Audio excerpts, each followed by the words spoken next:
বন্ধুরা, আজকে তোমাদের আমি একটা নতুন বরবটি রেসিপি করে দেখাবো, যেটা খেতে খুব সুস্বাদু হয়।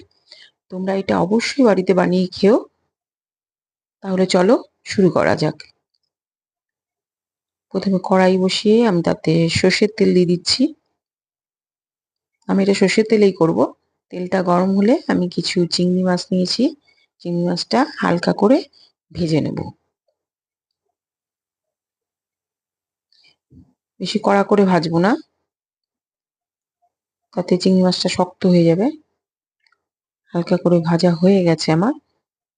এবার আমি এটা একটা পাত্রে তুলে রাখছি।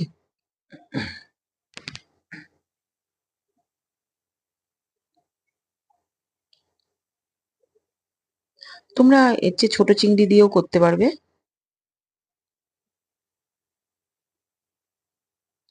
চিংড়ি মাছটা তোলা হয়ে গেলে আমি ওই একই তেলে কিছু বরবটি কেটে রেখেছিলাম, সেই বরবটির টুকরোগুলো দিয়ে দিচ্ছি।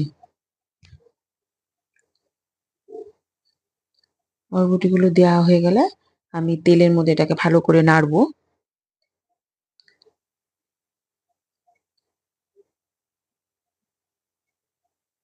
এবার এর মধ্যে আমি স্বাদ মতো নুন দিয়ে দিচ্ছি।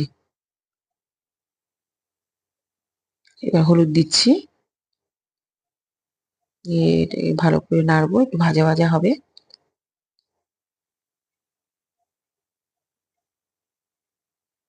কিছু কাঁচা লঙ্কা চিড়ে দিলাম।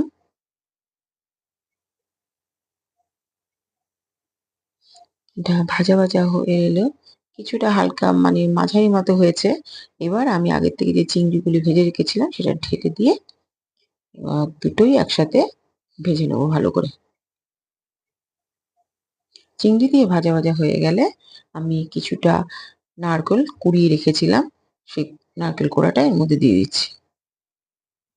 নারকেল কোড়া দিয়ে এবার এটাকে ভালো করে নাড়বো, যাতে পুরো জিনিসটাই আমার সুন্দর হয়ে ভাজা ভাজা হয়ে যাবে। দেখো আমার হয়ে গেছে প্রায়। এবার আমি এর মধ্যে কিছুটা চিনি দিয়ে দিলাম।